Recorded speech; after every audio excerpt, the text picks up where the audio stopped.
Hadirin yang berbahagia, selanjutnya sambutan kedua akan disampaikan oleh Ketua DMI Pondok Kelapa dan dalam hal ini akan diwakili oleh Pak Imam Gatioso. Kepada Pak Imam kami persilakan.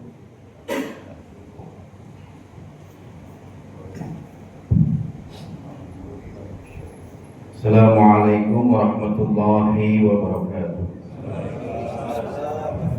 Alhamdulillah wa syukurillah wa la hawla wa la quwata illa billah. Allahumma salli wa sallim wa barik ala sayyidina Muhammad wa ala alihi wa sahbihi ajma'in. Amma ba'du. Yang kami hormati narasumber kita Ustaz Daniel Bakar, ahlan wa sahlan. Yang kami hormati Lurah Pondok Kelapa Bapak Rasikin, yang kami hormati teman-teman RMK dari seluruh RW di Pondok Kelapa, teman-teman ketua RW di seluruh Pondok Kelapa, teman-teman ormas yang hadir, nampak dari teman Banser gitu ya.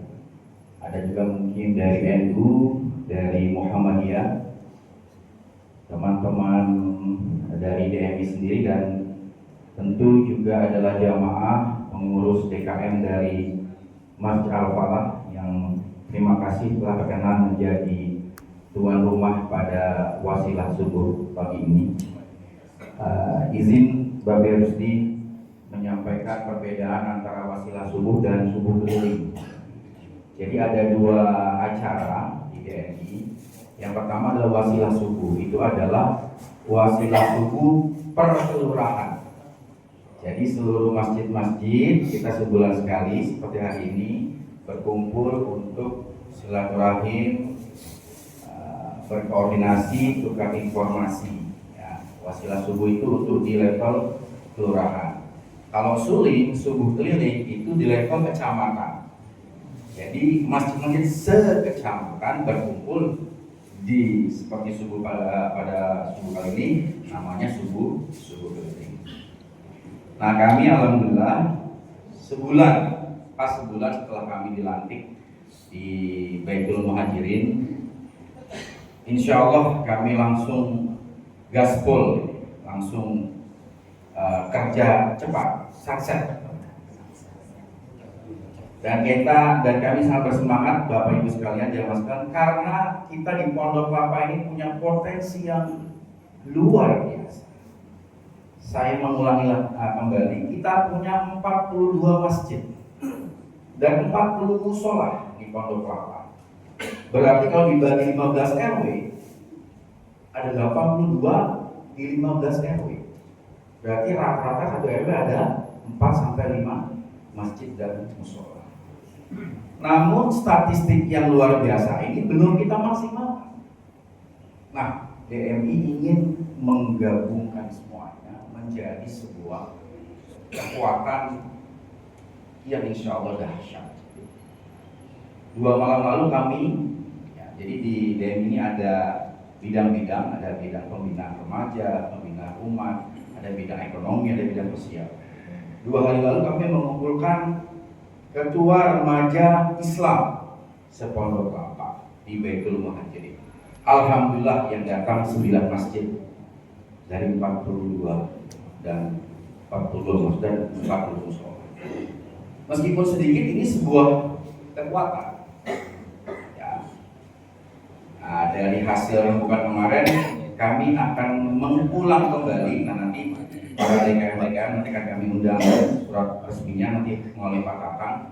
Ketua Remaja akan kami undang lagi minggu depan tanggal 22 di Masjid Baitul Muhajirin lagi.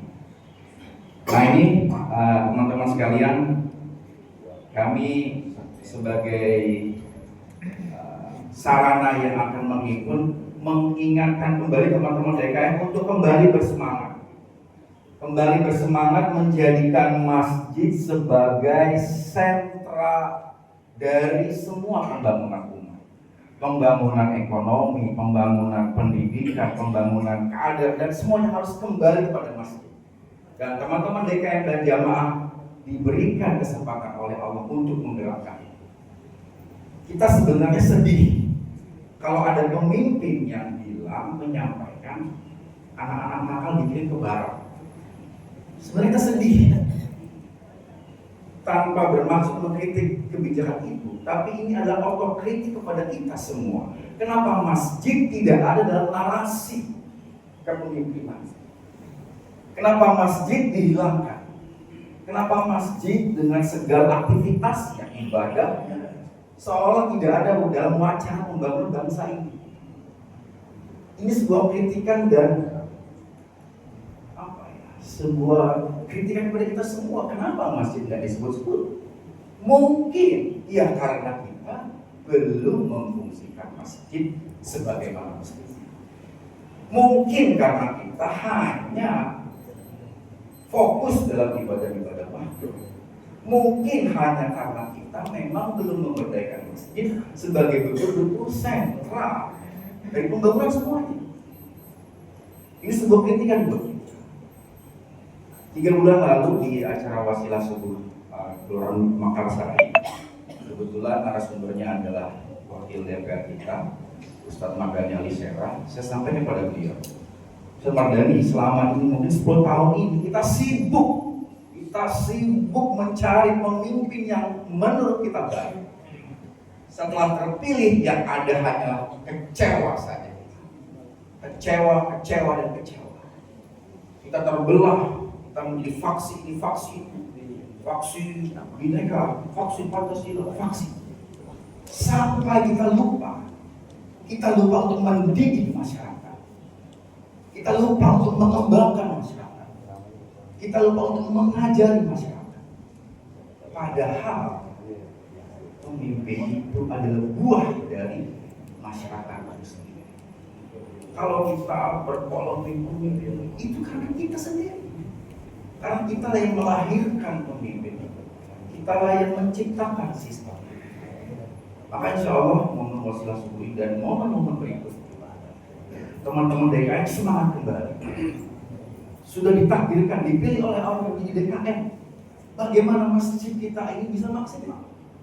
Kalau hari ini masih ada konflik karena masih ada perselisihan, cepat diselesaikan dan cepat kembali kepada ayat intang surullah yang suruh wa yutabbit aqdah.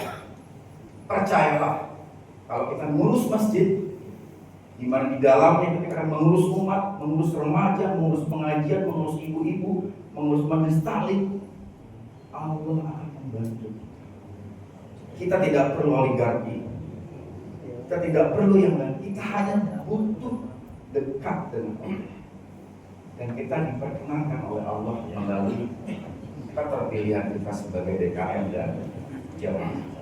Sekira itu nanti Ustadz kita Daniel, tema hijrah ini semoga menjadi momentum kita. Kita lama sekali tidak ngomongin kebangkitan Islam.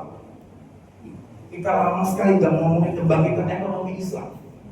Kita lama sekali tidak ngomongin kebangkitan pendidikan karakter. Semuanya terabaikan oleh konflik-konflik yang melelahkan. Mari kita hari ini kita fokus kembali kepada masjid, bersemangat kembali, tersenyum kembali. Ketika mendengar masjid, semangat kita bergetar.